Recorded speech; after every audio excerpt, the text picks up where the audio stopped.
This is an example of a finite element analysis of a thin plate loaded in tension with a central elliptical hole. You can see that the far field stress is on the order of 2.5 MPa, and the local stress in the direction of the load is on the order of 18.5 MPa. So it's a greatly magnified version of the far field stress. We just showed the FEA analysis of the stress distribution in a plate loaded in tension with an elliptical hole. So let's go ahead and look again at a plate loaded in tension. I'm going to make this plate exceptionally wide so that the net section stress, if the defect is small enough, the net section stress, that is the stress across the intact ligament, is about the same as the far field stress. I'm also going to throw a coordinate system here of x and y as shown, and I'm very curious about what happens to the stress at the tip of this ellipse right there. Well, if we were to plot the stress distribution in the y direction, sigma y,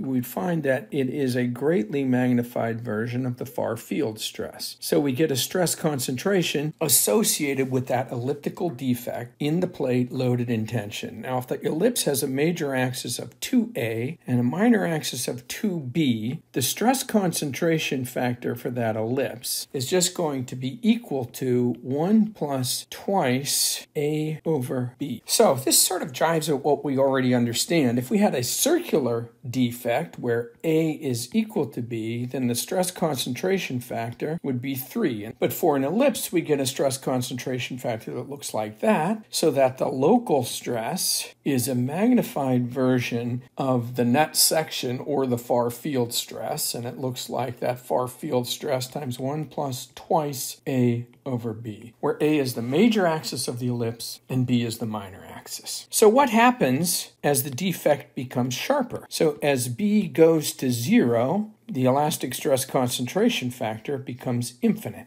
So that means that no matter how small a load we apply to the sample, the local stress becomes infinite and we would have crack propagation. That's not what happens, and so we have to come up with a different framework for understanding the relationship between applied loads and local stress concentration and when a crack becomes unstable in a structure. So the way we do that was first postulated by Griffith around 1920, came up with what's called the energy balance approach. Now, this is a good way for us to understand the relationship between material properties, stress, and defect size in a sample. Understand when we would get unstable crack growth. It builds upon our understanding of strain energy densities, so it builds upon Castigliano's in some way because it is an energy method. So what we do is simple. We take a plate, which is shown right here. We take that plate and we stretch it by some amount, delta. We'll say that the plate width is 2W and the length of that plate is L and the plate thickness is T. So now that we stretch it, we are storing elastic energy in it. And you know that stored elastic energy is the integral 1/2 stress times the strain over the volume of the sample. Let's go ahead and imagine that we stretch this sample and then we clamp the ends of it. So we're going to have a fixed displacement problem where we aren't going to allow the ends of the sample to move. So now what we have is the stored elastic strain energy, U, is going to be 1/2 the stress times the strain times 2WLT.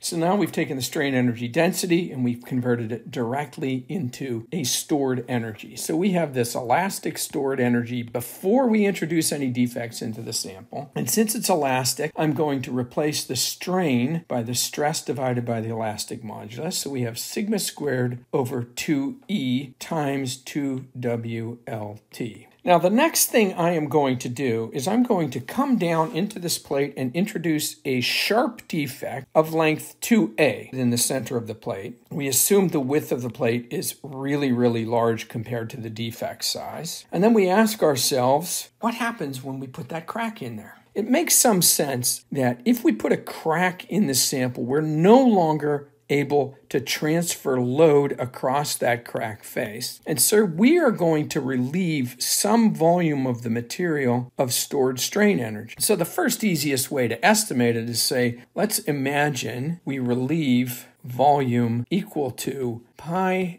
A squared times the sample thickness, we relieve it of strain energy. Well, what strain energy was it carrying? It was carrying sigma squared over 2E times pi A squared T, and now we've just released that energy. So we have a decrease in the stored strain energy brought about by the introduction of a crack of length 2A. But we did something else. When we put this defect in here, we introduced surface area. And surface area has an associated surface energy. If we define that surface energy as gamma S, as an energy per unit area, then the amount of surface energy we introduced is going to be equal to the crack size, 2A, times this surface energy term. But I have two faces. I have the upper face and the lower face. It's of thickness T, so I have twice that amount in additional surface energy. The total energy in the system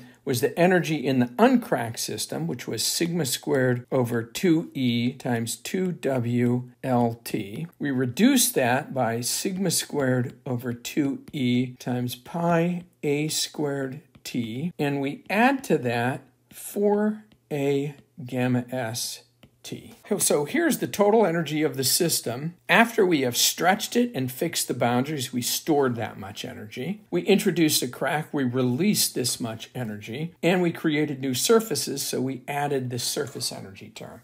Now, this is not an exact representation of the relieved volume. In fact, it turns out to be twice that amount. So if you did a full analysis, we would find it would be twice that. So we're going to go ahead and get rid of those 2's. But now, what does this mean? If we were to plot the total energy of the system as a function of crack size A, now I'm looking at half crack size, but remember, it's a symmetrically located crack. We would have the original stored energy of the system. That's the U elastic, and that is the first term right here. Now what we do is we subtract from that a term that is parabolic in A. So we subtract from that looks like this. It is growing and increasing negative number. This is term 2, which is the U associated with the introduction of the crack 2A. That's this second term right up here. So we have the first term, we subtract the second term, then we have to add a term, I'll call it term 3, which is the surface energy term. It is linear with crack size. So if you add those 3 up, we get this total energy term. And if you do that, you would find that the total energy looks something like this. Eventually, this parabolic term wins out. So we get a maximum in energy that's associated with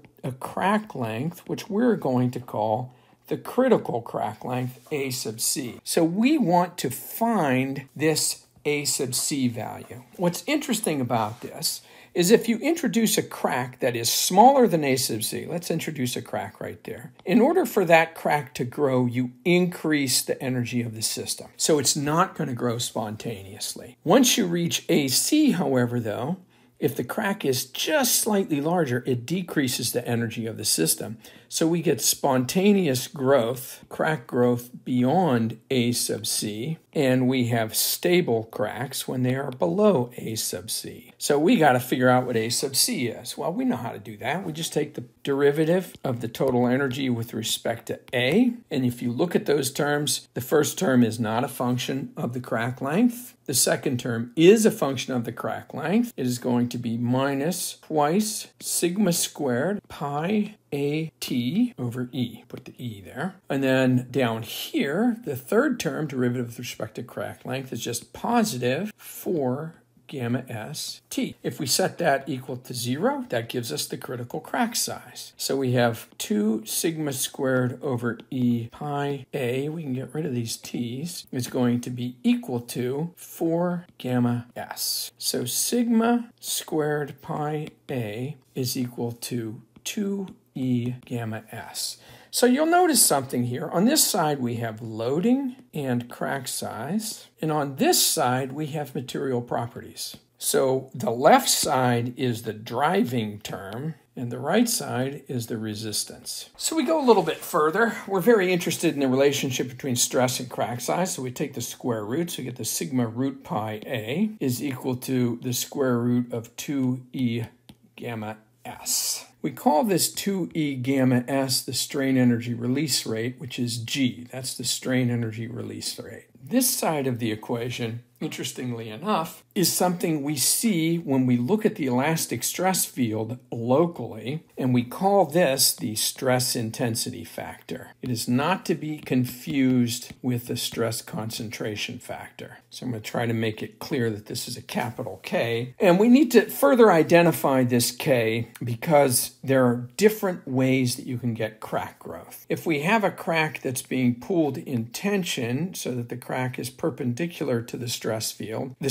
is trying to open the crack. This is called opening mode and is identified as mode 1. So K1 is the mode 1 stress intensity factor. There's another mode which is called shearing. So in this case, I'm just going to imagine I have an edge crack and I'm going to apply loads like so. This becomes the shearing mode, which is called mode 2. And it would have a stress intensity factor, which would be called K2. And the third and final mode is called tearing, and I have to three-dimensionalize this one in order to show it. What we imagine doing here is we are shearing it in this way. This is the tearing mode, and it is called mode 3 and has an associated stress intensity factor, K3. Cracks propagate in mode 1. It is the maximum direction for strain energy release, and so cracks will always turn and propagate in mode 1. So we usually concern ourselves with mode 1 loading.